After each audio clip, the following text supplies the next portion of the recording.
Sanderson's Wind and Truth book is finally out, and I started reading it in December, virtually within a day or two of its release date. This is going to be my Wind and Truth vlog. This video series will be divided into 4 separate videos, days 1 through 3, days 4, 5, and 6, as well as days 7 through 9, and of course the final epic, day 10. Now, I'm just going to say this up front. This vlog will be filled with spoilers, so if you don't want to have spoilers and you haven't read this book yet, save this series of vlogs to your watch later, and we will go ahead and talk about this book in this vlog series. So again, if you don't want spoilers, save it to your watch later, come back later. So, let's get this started. Stay tuned. We've got days 1 through 3 coming up next on episode 1.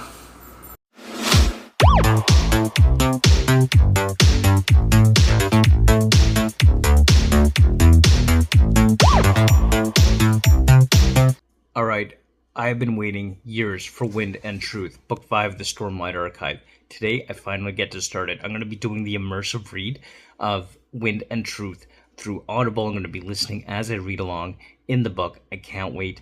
This has been a long time waiting, and I'm really looking forward to sharing this vlog. So, let's get started. Wind and Truth. This is divided into 10 days in the book, so I'm going to kind of do a 10-day style vlog. I mean, not really 10 days, probably take longer than 10 days to read it. It's a big book, 1,300 pages, but I'm going to vlog it, and I'm going to divide it by days throughout the vlog. So here we go. I am so looking forward to this. Immersive reading, Wind and Truth, Brandon Sanderson, Book 5, The Stormlight Archive.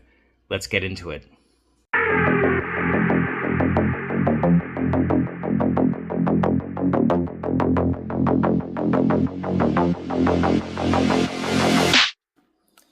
Okay, so just in the beginning, the prologue, Gavilar, 7.5 years ago, trying to become a herald and talking with the Stormfather. Maybe I should have known this from reading the previous books, but that's just, wow. I didn't realize that Gavilar was actually talking to the Stormfather and possibly bonding the Stormfather before anybody else got involved. That's just, before Dalinar was there, just... This is not a spoiler. This is right in the prologue, very start of the book. And I'm already love that right from the start. But what did you expect? So let's see how this prologue continues. And I'll try not to interrupt too much because I don't want this vlog to be too long, but awesome. So far, day 1, having those tender moments with Kaladin and his family. I really kind of like how it's just kind of starting as... You know, we're just getting the day started. We're thinking about what's to come, and we're just kind of, you know, preparing and doing what we need to do. I really like how it's kind of starting with that. Sanderson's great at that slow burn, and he's great at really having those moments with characters where you are really getting to know your characters and enjoying even the downtime with them, which I think is really awesome. I'm really enjoying that aspect. Kaladin with his new little brother and their interaction, and with Syl and his family, and those moments with his dad. I think I love how it's just kind of Kaladin is there, enjoying what little time he may have left with those he cares about is before the great events we know are going to happen in this book. And one of the things that I'm really liking as well is the subtle references and kind of Easter eggs, I guess you could say, to Elantris. Those who know the Stormlight Archive, those who know the Cosmere will know what I'm referring to with the subtle Easter eggs for books like Elantris, and even Mistborn for that matter. There's some Easter eggs with Mistborn in this book so far. I'm really enjoying that. So this is a lot of fun so far. Alright, so Chapter 9 spoilers here. Again, trying to keep the spoilers mild as I can as I do this vlog thing. But Chapter 9 spoilers, that scene with Shallan and the Heavenly One and their battle, and the way Radiant just formed and became like a physical manifestation, and how that scene played out. I just really like that. I'm trying to keep it vague on exactly what happened there, why it happened, but I really like that, and I just thought that was really cool. So clearly Shallan is, you know, coming into her powers more and more, and learning just exactly what she is capable of to a much greater extent as a Light Weaver. And that was just an awesome scene, and I just wanted to say that. I just wanted to say this. That whole conversation about Achal between Syl and Kaladin and like the shopkeeper that's suiting them up to for their trip. Oh my god, so funny. Look, I know some people don't get the Sanderson's humor, don't like it or find it corny and cheesy, but I gotta be honest, I love that corny cheesy humor and just that whole scene about Syl and her chawl was just hilarious to me. I just thought it was so funny. I just wanted to say that. I just wanted to say right at the very end of day one there, and again, spoiler alert, but I'll try to keep it mild. I'm so happy Kaladin finally got his tattoo, and I'll just leave it at that. That was an awesome scene, awesome way to end things there for day one. Anyway, stay tuned. Day two's coming up next.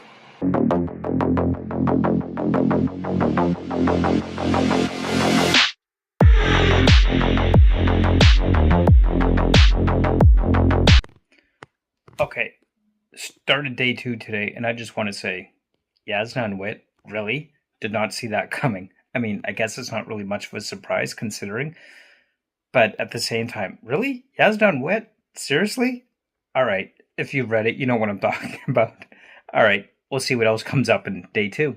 Okay, so I feel like there's been a little bit of foreshadowing here with respect to Dawinar and Honor and the fact that Honor's power still remains, but maybe not in the way we thought it did, and a little bit of foreshadowing about how those two characters, Honor being the god, Dalinar being, of course, a bondsmith who is bonded to the Stormfather, and how they're going to come together. I'm trying to keep this vague because I don't want to spoil it, but I feel like there's been some foreshadowing there. And there's one thing that Sanderson likes to do is talk about the gods and the people that interact with them. So far, I'm really enjoying this book. Just awesome. I can't wait to see if my thoughts and feelings about what I've just read and the foreshadowing there actually comes true. Because if it does, that would just be freaking awesome. I guess we'll just have to read and find out. Okay, so just a few thoughts on my readings from today. First of all, I see we're continuing the arc of Kaladin becoming the healer for those who are struggling from their mental health issues and the psychological damage the war has caused on the soldiers. And I have to say, I love this approach to dealing with the consequences of war and battle and the toll it takes on the mind. I don't see many fantasy writers tackling those issues, the mental health issues that result from war. And Sanderson is doing that in this series, and I'm really liking how that's happened. As someone who's struggled with those mental health issues throughout my life, I really appreciate the way Sanderson is tackling this, especially with the conversation between Szeth and Kaladin, where Kaladin is trying to help him, essentially, but Szeth is saying, like, leave me alone, basically. And I know from experience, when you try to help somebody, and for myself as well, when you try to help someone who isn't ready for that help, it simply put, it's not going to work. It's not going to work very well. So I like how that is being portrayed in here. I like how Szeth basically tells Kaladin to back off, and Kaladin is like, okay, and then tries to focus on the other task that has been given to him from Dalinar. I really like that. And I have to say as well, that conversation between Dalinar and the Stormfather and Dalinar's plans after the meeting with Cultivation, and I'm trying to keep it vague here about what Dalinar's planning to do, how he's planning to accomplish his task and his goal, and how that comes into conflict with what the Stormfather is wanting. And I kind of like how they're like basically butting heads, and that conflict that comes up between Dalinar and the Stormfather. I was loving that scene, one of my favorite scenes so far in this part of the book, I have to say, along with, of course, the scene in the conversation between Szeth and Kaladin. I'm also really liking how we're seeing Wit finally coming into his full character here. We've always known that Wit was a world hopper throughout the Cosmere, that he is old and ancient, he's been around for a long time, we've always known that, but early in the Stormlight archive, he was just kind of dropping in from time to time. We kind of knew who he was, but the actions, what he's doing in the series and his conversations really haven't started to come to the forefront of his full reality of who and what Wit is, and that's starting to come through here now, and I really like that. So this is great. Day two, really enjoying it. There's several things going on in day two that I'm really enjoying. So those are just some of my thoughts here on my readings from today, and let's see how it continues. So, talking with some friends about this book and how it's going so far, I've mentioned that some of the mental health aspects of the storyline with Kaladin and Seth feel a bit forced in the writing. And thinking back on that, I got to admit, I could kind of see how someone might feel that way about it, which is totally understandable. For myself personally, I really appreciate that Sanderson's tackling these issues because we just don't see a lot of that in these fantasy and sci-fi books, which most of them have some kind of military war aspect behind the vast majority of books within these genres. And tackling these issues, just we don't see a lot of authors making that attempt, and I could really appreciate Sanderson trying to do that. And while I can definitely understand why it kind of feels forced in some respects, I could also say that I'm appreciative that he's doing that. And I think he's approaching it well, at least with the idea behind how he wants to approach it at the very least. I also want to say I'm really enjoying Shallan's a story with the Ghost Bloods and her storyline within this book. I'm interested to see how that's going to play out in the end, and how the Ghost Bloods get involved with everything here. And ultimately, although I could definitely say I'm really feeling Dalinar as expected, his storyline really is the key component of this particular book within the Stormlight archive. So the fifth of a planned 10-volume series. This story arc with Dalinar and the Stormfather and Odium, I think, is really kind of the focus of this, which was totally expected, and I cannot wait to see how that plays out in the end. Okay, so as we continue our read through day 2, definitely some things that come up that I find I like that Sanderson's trying to include these, specifically around the LGBTQ issues. And one thing I do know, Sanderson is well known, he is Mormon. It is a religion I am intimately familiar with. And when these issues came up in his past books, they were barely mentioned, almost like they were kind of forced in there as kind of a way to say, hey, I think about these things too. But it really wasn't at the forefront. It was almost like Sanderson was like dipping his toes to seeing if he could somehow put this into his story in past books. Whereas in this book, in Wind and Truth, it really kind of is pushed to the forefront in one particular scene that we have in this story. So I'm trying to remain vague because I want to minimize any spoilers that end up in this vlog, although we know there's going to be some. But it's interesting because it feels like I can understand why some people might feel it was kind of forced putting that in there. But at the same time, I think that he's trying to do something positive with this and trying to put a positive allyship essentially behind what he's trying to write into this story with this particular scene, with this particular character that we're referencing here. So I'm not sure how I feel about how well it was done, but I have to say I really appreciate Sanderson putting an effort forward, especially being very familiar with the Mormon religion and knowing that he's Mormon, how the Mormon faith and religious culture really is not a supporter of the LGBTQ segment of our population. So seeing Sanderson put that in there in a positive rather than negative way, I think was really good, and I'm happy that he's trying to do that. How effectively he's done it, how well, whether it feels forced or not, that's a whole nother debate. The fact is he's trying, at the very least, and I think that that's a good thing. These are the kind of scenes that don't necessarily need to be part of the story, but I like that he's trying to get it out there, trying to, have these issues discussed within his writing, and I could at least appreciate that at the very least. So yeah, I just wanted to put that out there. I thought that was a good kudos to Sanderson for not being afraid to dip into these issues. I'm sure as he continues to write and develop, we're going to see these when he puts these issues within his books. We're going to get better at it as we go along, as he has with this one, as it's developed, versus earlier attempts where it was just kind of dropped and hinted at. Anyway, let's get back to reading. Well, Dalinar and Navani are off to, spoiler alert, if you haven't read this yet, but as I said at the start, this is going to be a spoiler-filled vlogs.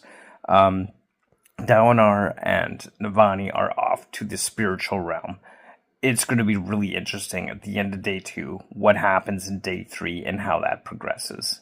And I just want to end this day with I love this line from day 2. Now, I'm not going to say who said it or where or how it was said or in what context, but I love this line. I am the conflicts of all darkness and sorrow. Their pains are upon me, and still I stand before you. I am a god. I love that. Just so awesome. Anyway, end of day 2. Let's see what day 3 has to offer.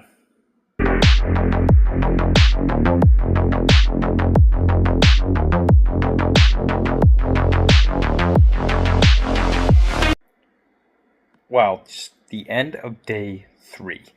That was that final scene at the end of day 3 with Szeth and Caladan and all the people coming out and their reaction, their response, the way they were watching them and looking at them.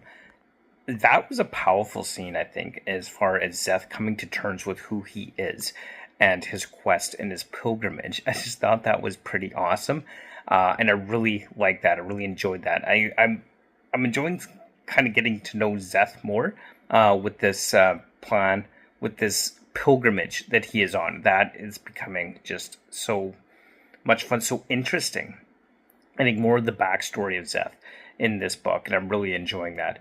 And, you know, having the rest of our characters, Adolin, and the battle scenes right at the very end of day 3 there as well, was a lot of fun, and how he's rallying the troops and, you know, having that camaraderie there. I think it's just been so much fun reading that and enjoying that. But also, I'm kind of finding myself anxious to get back to Dalinar's storyline and Shallan as well. Shallan and the Ghostblood storyline. Those are some really interesting side quests as well as far as Shallan's Ghostbloods goes. But Dalinar and his storyline, you know, how's that going to progress going into day 4, 5, 6, 7, 8, 9, and 10? It's going to be really interesting to see that, and I'm really looking forward to getting that. These first 3 days have just been awesome and so much fun, and I can't wait to see what the rest of the book holds. It's been a lot of fun so far. Really glad I'm reading this. So, yeah, see how this story continues to wrap up. So much fun. Oh, and I just want to quickly add, I'm kind of getting annoyed with Nightblood at this point. I mean, it's fun, it's quirky. Nightblood can be entertaining, a funny side commentary, but at this point I'm just like, oh, I don't care. Shut up, Nightblood. I mean, are you feeling that way? Have you read it? Do you feel that way? I mean, I'm just thinking, shut up, Nightblood at this point. Anyway, let's see how the rest of the days progress in the next video. Thank you so much.